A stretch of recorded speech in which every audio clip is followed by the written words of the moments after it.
Lena, we need your room. My stepfather's voice sliced through the calm of the Vermont farmhouse. Curt, dismissive, as if I were a guest overstaying my welcome. I paused, fingers hovering over my laptop, where I'd been analyzing biotech data since 5 a.m. Come again? Maya's moving back, fresh out of Stanford Med. She needs proper space for her residency research, and your room has the best lighting and space for her equipment. He eyed my corner setup like it was a pile of junk, not the neural mapping software I'd been developing. You'll be fine in the attic. We cleared it out this morning. I was 27, living in the home my late grandmother left behind, now run like a museum of Maya's achievements. I worked remotely for a neuroscience lab and had just begun beta testing my own cognitive analytics tool. It wasn't flashy, but it was real. That didn't matter to them. The attic? It doesn't even have heat. Maybe discomfort will motivate you, my mother chimed in. You can't keep treating your little project like it's a career. Be more like Maya. Ah yes, Maya, the prodigy, the crown jewel, still living off family praise and a mountain of student debt. I already have a career, I said. They didn't hear me. You're just tinkering, my mother said. Maya needs the space for something real. I looked at the whiteboards lining my room. Years of equations, simulations, prototypes. They saw scribbles. I saw the future. All right, I said calmly, closing my laptop. I'll leave. Not because I was broken, but because I was building something too big for that house. 3 years of quiet dismissal. 3 years of watching them raise glasses to Maya's every move, while treating my work like a hobby. You've got until noon, my stepfather said flatly. Her lab equipment arrives tomorrow. Noon, that was almost poetic. Because at exactly 12:00 p.m. tomorrow, Lena Carlisle's biotech startup NeuroFathom would go live. That evening, as I packed my gear into moving boxes, my phone lit up. Encrypted message from Eli, my CTO. All systems green. NeuroFathom launch locked for noon. Perfect. I smirked, imagining the storm about to hit the neuroscience sector in less than 24 hours. For 3 unglamorous, exhausting years, I had been perfecting a machine learning platform that mapped neural degeneration patterns before symptoms even appeared. What they saw as tinkering was actually a revolution in early diagnostics. The research assistant role, I claimed, was a convenient front. NeuroFathom had been quietly operating under a parent firm based in Boston, legally watertight, investor-ready, and preparing to reshape the entire medical diagnostics landscape. While they bragged about Maya's clinical rotations, I built an engine capable of saving thousands of lives, many through partnerships they never even knew I negotiated. Buzz. New message from Eli. Phase 1 confirmed. NeuroFathom now holds controlling interest in HelixCare. HelixCare, the regional diagnostics chain that handled all of my family's medical plans and funded Maya's unpaid research abroad. By dawn, the very system that ignored me would answer to me. I taped the last box, just as Maya's voice drifted down the stairs. Mom, should we do soft neutrals or spa blue for Lena's old room? I smiled. Let them decorate. By noon, they'd realize the house might be Maya's, but the future was mine. My room, my sanctuary, the one they always called temporary. A placeholder until someone with real potential needed it. I thought of my Johns Hopkins graduation, the one they skipped to attend Maya's charity gala, of the prototype testing I funded with maxed-out credit cards, while they bragged about Maya's medical breakthroughs that were still theoretical. Lena, my mother called out sharply, don't forget to leave your key. You won't be coming back. I placed it on the desk. No words, no need. They were right. I wasn't coming back. As I loaded the last box into my car, I overheard laughter from the kitchen. Accent walls. Custom shelving. This room deserves someone building something important, not just tinkering in isolation. I sat in my driver's seat, opened my laptop, and typed one line. Initiate, Beatrice, Proton. Authorization, NeuroFathom Core. Protocol Phoenix initiated. Full execution in 8 hours. The system message blinked on screen. Calm, calculated, inevitable. I closed the laptop and started the engine. Not a glossy SUV like Maya's, but a quiet hybrid. Simple, strategic. Every detail part of the persona I'd crafted for years. Because tomorrow, they wouldn't just see success. They'd feel powerless in its shadow. I drove through snow-lined backroads toward Burlington, Vermont, where my real home waited. A private penthouse overlooking Lake Champlain, the entire top floor of the Rivermere residences.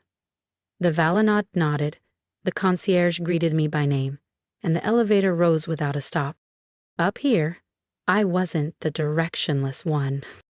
I was Dr. Lena Carlisle, founder of NeuroFathom Labs. I stepped into my office, screens lit with global neuroanalytics. And right in the center, a glowing window. Helix Care Systems sync, 94%. Launch was near. This wasn't just about pioneering neuroscience anymore.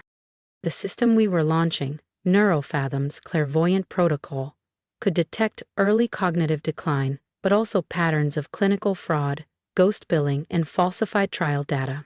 It would quietly dismantle the networks that had propped up Carlisle Medical Group for years. The same institution my mother used to funnel research grants into Maya's unregulated side projects, while telling me I needed to earn my own path. A message popped up, the family group chat. Dinner tomorrow at Birch and Stone to celebrate Maya's latest publication. Lena, you're welcome. If you've landed somewhere stable, dress nice. Birch and Stone, their country club heaven. The same place they celebrated Maya's acceptance to Stanford, while I watched from the coat check, saving tips to buy my first EEG rig.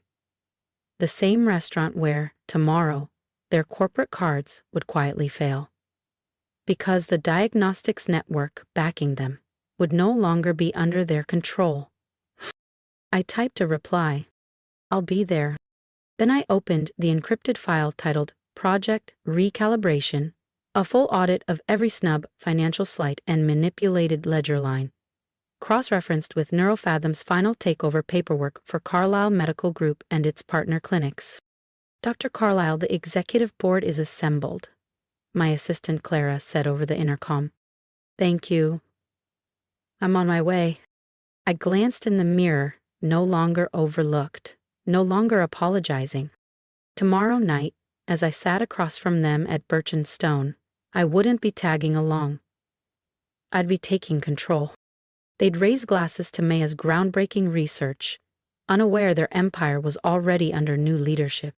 My phone buzzed again, another secure message from Eli. If you're ready to watch how Lena turns the dinner table into a boardroom and a toast into a takeover, make sure to subscribe so you don't miss what happens next. Phoenix Protocol, fully deployed. All systems exceeding benchmarks, Helix Care acquisition finalized. Ownership confirmed. I slipped my phone into a slim clutch and stepped through the walnut-paneled entrance of Birch and Stone, the place my family treated like sacred ground. The maitre d', Julin, looked up instantly, not at the Lena they once dismissed, but at Dr. Carlisle, primary stakeholder of the very property beneath their feet. Your usual seat, Dr. Carlisle? He asked with a knowing smile. I gave a soft shake of the head, eyes gliding toward the corner booth. Not tonight, Julian. I'm with them.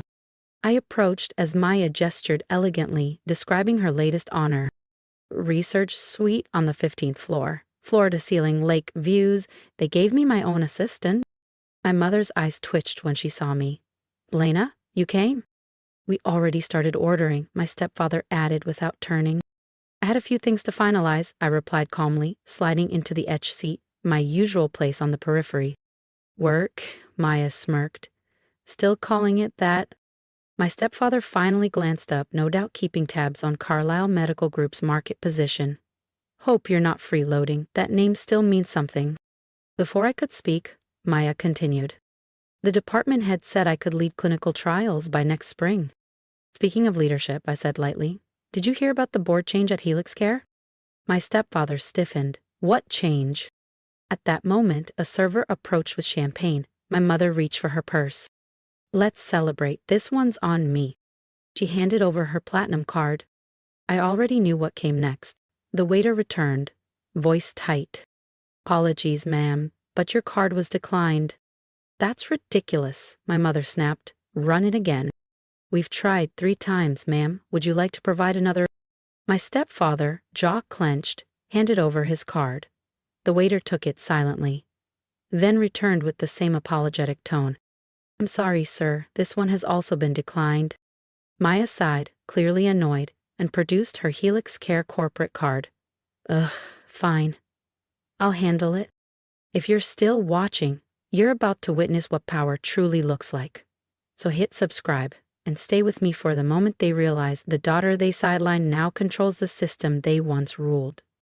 "That won't work either," I said softly, setting my glass down. All 3 turned to stare at me. "What do you mean?" my stepfather asked slowly, already catching the tone shift. I met his gaze evenly. "About Helix Care?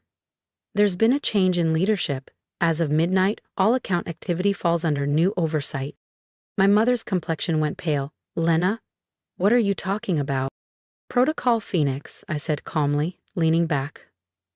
I watched the recognition bloom in my stepfather's eyes. A man who lived in backdoor deals and whispers. He knew the name. He'd heard about the AI system disrupting diagnostics and exposing fraud. "That's not possible," he murmured. "Neurofathom," I confirmed. "The same firm that just acquired Helix Care." Maya blinked. "What does that have to do with our cards?" "System protocol," I said. "Irregular transactions, unregistered trusts, falsified clinical stipends. All accounts are temporarily frozen pending audit." My stepfather's voice dropped. "How do you know this?" I smiled slightly. "Because I designed the system." I smiled. "Because I built it. I am Neurofathom." Silence dropped over the table like a shroud. Even Maya's usual stream of self-praise stopped mid-sentence. "That's ridiculous," she scoffed eventually. "You work for some freelance lab out of Boston." "A convenient cover," I replied coolly. "Neurofathom operates through layered entities and quiet acquisitions. That lab is just one node in a network spanning diagnostics, AI, and clinical infrastructure. We now employ over 3,200 people across 14 countries, and as of this morning, we control every system backing your medical insurance, your grants, your payroll, and your research portfolio." My mother's fingers clenched her linen napkin. "But you're just what?" I cut in. "Just the daughter you sent to the attic? The one whose graduation you missed? The one who wasn't Maya?" I pulled a sleek, matte trip card from my clutch and handed it to the waiter. A discreet Neurofathom core emblem glinted in the corner. "The champagne's on me. Actually, every meal this table's had here for the past 4 years, also on me. I bought Birchenstone in 2021. The waiter dipped his head. "Of course. Dr. Carlyle." "Carlyle?" my stepfather echoed, stunned. "You're that Lena Carlyle?" I nodded slowly. "The same Lena Carlyle whose algorithm you tried to patent under Helix Care last spring. You probably didn't notice, too busy spotlighting Maya's residency awards to read the board memos." Maya's face drained of color. "And yes, your hospital's AI diagnostics upgrade, powered by Neurofathom. You'll be using my tech if compliance doesn't freeze your program first." If you're still watching, you've seen the beginning of their unraveling. Subscribe now. Because next, they learn what it means when the girl they ignored becomes the architect of their reckoning. I turned to Maya, voice steady. "Protocol Phoenix flagged discrepancies in your trial reporting, by the way, so if I were you, I'd rethink that director promotion." My mother leaned forward, hands trembling. "Lena, sweetheart, can we talk about this? We're still family." Bam. I stood slowly, letting my gaze settle on each of them. My stepfather's face red with rage, my mother's pale with shame, and Maya's frozen in stunned disbelief. Family doesn't exile you to the attic because you don't fit their narrative. Family doesn't miss your thesis defense to toast someone else's internship. Family doesn't call your career a phase while funding lies. I picked up my handbag. Deep, forest green, alligator leather. Understated but unmistakably high tier. It cost more than the Audi my stepfather loved to brag about. Your accounts will remain frozen until the internal audit is complete, I said evenly. And based on what Protocol Phoenix has flagged so far, I'd expect a call from the Office of Inspector General, possibly before Friday. You can't do this, my stepfather growled. I met his eyes, steady. I already did. Then I paused. And Maya? I tilted my head slightly, voice smooth. If you're looking for a quieter place to do your research, I hear the attic gets excellent sunlight this time of year. I walked out without looking back. Behind me, muffled sobs, whispered disbelief, and the sound of an ego unraveling. In my hand, a buzz from Eli. Protocol Phoenix, historic traction. Neurofathom stock up 320% since market open. I smiled to myself. That freezing attic they shoved me into? It's where I wrote the first line of code for Neurofathom. Where I began building the system that now held their empire in its neural net. Over the next month, the house of cards collapsed. Investigators uncovered ghost grants and clinical falsifications across Carlisle Medical Group. Maya's position was quietly eliminated during Helix Care's ethics restructuring. My mother's social life? Banished with the champagne budget. And me? I kept building.